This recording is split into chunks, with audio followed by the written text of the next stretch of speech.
नमस्कार दोस्तों, स्वागत है आप सभियों का राइट डायरेक्शन एकेडमी के चैनल पे। My name is advocate Rishikesh and I am a lawyer and an educator. So guys, ये पर्टिकुलरली सीरीज में हम लोग अलग अलग टाइप के लीगल कॉन्सेप्ट्स कवर करेंगे। ये तमाम ऐसे लीगल कॉन्सेप्ट्स हैं जो बुक्स में दिए गए हैं, बट इसका कोई सिंगल सोर्स नहीं है। मतलब अलग अलग बुक्स में, अलग अलग रिसोर्सेस में आपको ये कॉन्सेप्ट मिलेंगे। कई बार हम लोग वेब सीरीज देखते हैं, फिल्में देखते हैं, तो उसमें भी इसका जिक्र होता है, लेकिन एक्चुअली उसका मतलब क्या है और उसका जो बुकिश नॉलेज है या उसका जो थियोरेटिकल पर्सपेक्टिव है, वो आज हम लोग इसमें कवर करेंगे। तो I will be teaching it with lot of examples. मैं बहुत सारे स्टोरीज और एग्जाम्पल्स आपको बताऊंगा, तो hopefully it will be interesting. So start करते हैं लीगल कॉन्सेप्ट्स को। सबसे पहले बहुत सारे स्टूडेंट को ये डाउट रहता है कि what is the exact difference between a lawyer and an advocate. कई बार ऐसा होता है कि हम लोग ये जो दोनों कॉन्सेप्ट है वो इंटरचेंजेबली यूज करते हैं, बट रियलिटी में these concepts have different meanings. Okay, तो देखते हैं कि लॉयर और एडवोकेट में क्या फर्क है। कई बार आप देखिए कि फिल्मों में ऐसा सिचुएशन आता है कि अगर कोई पर्सन है जिसको पुलिस अरेस्ट करती है, तो वो पर्सन कहता है कि I would like to call my lawyer. ठीक है, बट टेक्निकली स्पीकिंग वो थोड़ा सा गलत है, क्योंकि एक्चुअली वो जिसको कॉल करना चाहता है वो लॉयर नहीं होता है, वो एडवोकेट होता है। तो इन दोनों में क्या फर्क है, समझ लो। ठीक है, देखिए सिनारियो ऐसा है कि ऐसा कोई भी व्यक्ति जिसने वकालत पढ़ी है, मतलब लॉ की डिग्री ली है। लॉ की डिग्री दो तरीके से ली जा सकती है। एक रहता है 5 इयर्स का कोर्स जो कि 12वीं कक्षा के बेसिस पे किया जा सकता है, और दूसरा रहता है 3 इयर्स का प्रोग्राम जो कि ग्रेजुएशन के बेसिस पे हो सकता है। ठीक है, तो ऐसा कोई भी व्यक्ति जिसने ये 5 या 3 साल का कोर्स कंप्लीट किया है, वो व्यक्ति लॉयर है। लेकिन क्या वो कोर्ट में खड़ा रह सकता है, क्या वो किसी की केसेस ले सकता है? The answer is no. क्योंकि जब तक वो लॉयर है, तब तक वो, अभी तक उसके पास सनद नहीं है, या फिर कोर्ट में खड़ा रहने का जो लाइसेंस होता है वो नहीं है। तो उसके लिए उसको सनद लेनी पड़ेगी, और वो होने के बाद वो व्यक्ति कहलाया जाता है एडवोकेट। सो लॉयर एक ऐसा व्यक्ति है जो लॉ का ग्रेजुएट है। एडवोकेट एक ऐसा व्यक्ति है जो कि लॉ का ग्रेजुएट है, प्लस उसके पास लॉ को प्रैक्टिस करने का लाइसेंस भी है।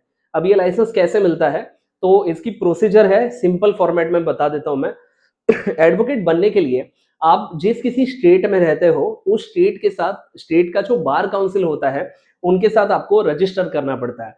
For example, I belong to Mumbai, तो which is a part of Maharashtra. तो महाराष्ट्र के लिए एक बार काउंसिल है जिसका नाम है Maharashtra and Goa bar council, या फिर bar council of Maharashtra and Goa. ठीक है, तो उसके साथ मेरे को वकालत पढ़ने के बाद उनके साथ मुझे अपने आप को रजिस्टर करना पड़ेगा, एंड रजिस्टर करना पड़ेगा and then I will get a certificate.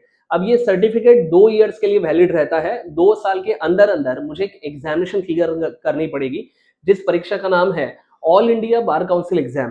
ठीक है, ये एग्जामिनेशन साल में 2 बार होती है, और 100 मार्क का पेपर होता है। वो एग्जाम क्लियर करने के बाद आपके घर पे आपको एक लेटर आएगा जो कि आपका सनद रहेगा, एक कार्ड आएगा। प्रिंट आउट भी आप ले सकते हैं, ईमेल पे जो आएगी वो। Otherwise you can also get this particular letter and a license from the bar council, and then you will be called as an advocate. तो जब भी आपको कोई भी केस लेनी है, कोई किसी का वकालतनामा फाइल करना है, उस टाइम पे आपकी जो सनद होती है उसका फोटो आपको लगाना पड़ता है। तो मैं आपको एक एग्जाम्पल से बता देता हूँ कैसे वो दिखता है। मेरे स्क्रीन पे ध्यान देना, यहाँ पे लिखा है bar council of Maharashtra and Goa. ये मेरे ही एक स्टूडेंट का एक्चुअली सनद का फोटोग्राफ है। ऑब्वियसली फॉर प्राइवेसी रीजंस मैंने उनका फोटो और उनका जो एनरोलमेंट नंबर है उसको हटा दिया है, लेकिन this is how it looks like. एक छोटा सा कार्ड होता है, जैसे आपका आधार कार्ड या पैन कार्ड होता है, उसी तरीके का एक कार्ड होता है। And as a advocate, as a practising advocate, ये कार्ड ही आपकी पहचान है। सो लॉयर एक ऐसा व्यक्ति है जिसने लॉ की डिग्री ली है। एडवोकेट एक ऐसा व्यक्ति है जिसने लॉ की डिग्री ली है, प्लस उसके पास लॉ प्रैक्टिस करने का लाइसेंस भी है। आई होप ये क्रिस्टल क्लियर है। अब इसी से जुड़े हुए कुछ और भी डाउट्स रहते हैं स्टूडेंट के, उसको भी ले लेते हैं।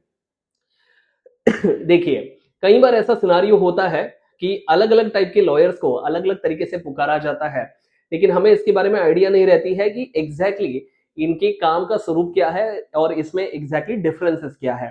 तो जो पॉइंट नंबर 1 है, लॉयर और एडवोकेट, ये दोनों चीजें मैंने आपको डिटेल में बताई हुई है। इसके बाद तीसरी एक टर्मिनोलॉजी आती है जिसको हम लोग कहते हैं समथिंग कॉल्ड एज बैरिस्टर। ठीक है, अब ये बैरिस्टर, ये शब्द ज्यादातर इंग्लैंड में यूज किया जाता है या यूके में यूज किया जाता है।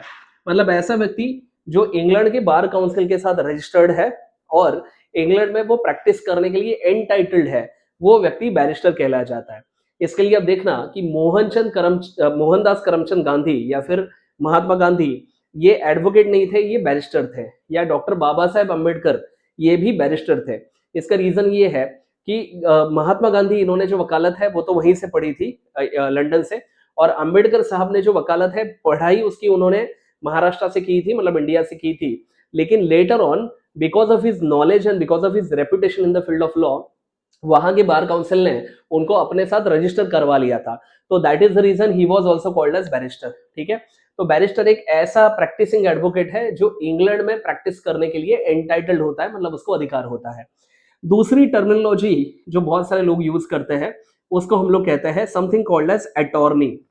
ठीक है, अटॉर्नी क्या है समझ लो।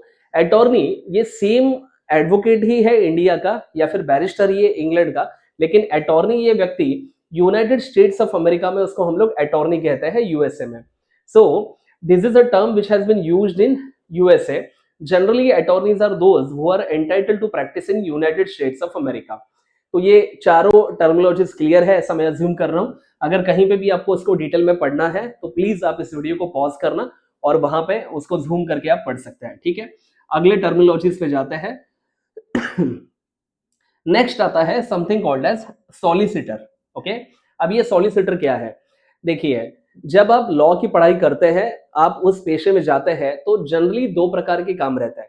एक रहता है कि कोर्ट्स में आर्ग्यूमेंट्स देना, मतलब कोर्ट्स में जो एक कोर्ट में जो केसेस फाइट किए जाते हैं उसको हम लोग कहते हैं लिटिगेशन। और दूसरा रहता है पेपर वर्क करना। बहुत सारी केसेस, उनका जो कंक्लूजन है या फिर वो केस कौन जीतेगा कौन हारेगा, ये पेपर वर्क की क्वालिटी के ऊपर भी डिपेंडेंट रहता है। तो ऐसे टाइप के लॉयर जो कि पेपर वर्क को टेक केयर करते हैं, उनकी ड्राफ्टिंग बहुत जबरदस्त होती है, वो लोग प्लीडिंग बहुत अच्छा कर रहे हैं, उनका ओवरऑल डॉक्यूमेंटेशन बहुत बढ़िया है। Generally these are the people who look after the documentation part of the cases, and उनको हम लोग कहते हैं सॉलिसिटर। ठीक है, सो solicitor is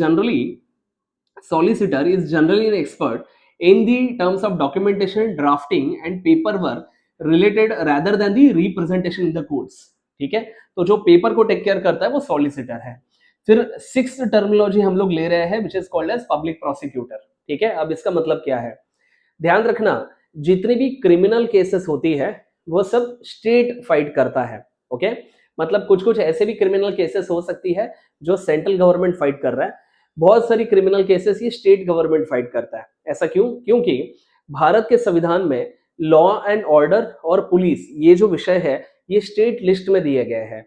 और समाज में अगर कोई अपराध होता है, कोई गुनाह घटता है, तो बेसिकली वो अपराध सिर्फ विक्टिम्स के खिलाफ नहीं है, वो अपराध विक्टिम के खिलाफ तो है ही, बट वो गवर्नमेंट के खिलाफ भी है, वो पूरे समाज के खिलाफ भी है। ठीक है, इसके लिए अपराध को लड़ना या उसको कोर्ट में कंक्लूजन तक पहुंचाना, ये जिम्मेदारी गवर्नमेंट अपने कंधे पे लेती है।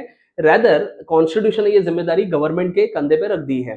तो दैट इज द रीजन कि जितने भी क्रिमिनल केसेस है वो फाइट किए जाते हैं वाया पब्लिक प्रोसिक्यूटर। अब उसको पब्लिक क्यों कहेंगे? क्योंकि ये जो सरकारी वकील है उसको जो सैलरी मिलने वाली है, उसको जो अथॉरिटी मिलने वाली है, वो गवर्नमेंट जो कि एक पब्लिक बॉडी है उनसे दी जाती है। उसकी सैलरीज भी पब्लिक के पैसे से, मतलब टैक्सेशन से दी जाती है। और वो काम क्या कर रहा है? बेसिकली वो किसी को प्रोसिक्यूट कर रहा है, मतलब कोर्ट में उसको कोई ना कोई सजा हो या फिर उसको पनिशमेंट हो, इसके लिए वो कोशिश कर रहा है, प्रयास कर रहा है। तो उस व्यक्ति को हम लोग कहेंगे पब्लिक प्रोसिक्यूटर। ठीक है, so public prosecutor takes up all the criminal matters which are filed by the law agencies in India against the accused। अब बेसिकली ये जो अलग अलग केसेस है वो फाइल करने वाली बॉडीज भी अलग अलग हो सकती है। उदाहरण की तौर पे अगर कोई ऐसा मामला है जैसे कि डकैती है, चोरी है, जो कि भारतीय न्याय संहिता के खिलाफ है, बीएनएस के खिलाफ है, तो उसको फाइल कौन करेगा? Local police station. लेकिन अगर कोई ब्लैक मनी का मामला है तो उसको फाइल कौन करेगा? Enforcement directorate. अगर कोई करप्शन का मामला है तो उसको फाइल कौन करेगा? सीबीआई। अगर स्मगलिंग का है तो उसको फाइल कौन करेगा? Customs department. अगर ड्रग्स से रिलेटेड है तो उसको फाइल करने वाली जो बॉडी है उसका नाम है narcotics control bureau. Moral of the story कि अलग अलग एजेंसीज अलग अलग पर्पसेस के लिए बनाई गई है और वो लोग ये केसेस को फाइल करते हैं, और ये सभी केसेस को लड़ने वाला जो व्यक्ति है उसको एक अम्ब्रेला टर्मिनोलॉजी दिया गया है जिसको हम लोग कहेंगे पब्लिक प्रोसिक्यूटर। ठीक है, आई गेस आपको ये चीजें समझ में आ रही है। मेरी सबको ये रिक्वेस्ट है कि हमारा जो चैनल है उसको प्लीज आप सब्सक्राइब करिए, वीडियो को लाइक करिए और आपके लाइक माइंडेड जो आपके फ्रेंड्स हैं उनके साथ इसको आप शेयर करना। आगे बढ़ते हैं। अगली जो टर्मिनोलॉजी है जिसको हम लोग कहते हैं अटॉर्नी जनरल ऑफ इंडिया। ठीक है, अब बेसिकली ये भारत का सबसे सबसे बड़ा ऑफिशियल मतलब लीगल ऑफिशियल होता है या ऑफिशियल लॉयर होता है सेंट्रल गवर्नमेंट का। ठीक है, he is a legal advisor to the central government.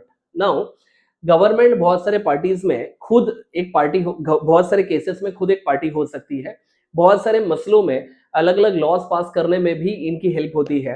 और ऐसा कोई भी मैटर जहां पे सरकार खुद पार्टी है या सरकार के खिलाफ केस है तो बेसिकली वहां पे ये जो अटॉर्नी जनरल पर्सन है ये उनको हेल्प करेगा, सलाह मशवरत करेगा। कुछ कुछ केसेस में अटॉर्नी जनरल खुद सुप्रीम कोर्ट में भी खड़े रहते हैं भारत सरकार की पोजीशन को एक्सप्लेन करने के लिए। ठीक है, तो भारत सरकार का जो ऑफिशियल लॉ ऑफिसर है उसको हम लोग कहते हैं अटॉर्नी जनरल ऑफ इंडिया। अब जो काम सेंट्रल गवर्नमेंट के लेवल पे अटॉर्नी जनरल या एजी कर रहा है वही काम स्टेट गवर्नमेंट की लेवल पे एडवोकेट जनरल कर रहा है।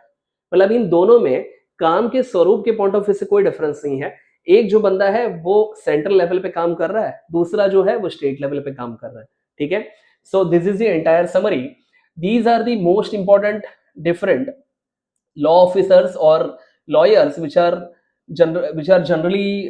we generally see in current affair via newspaper।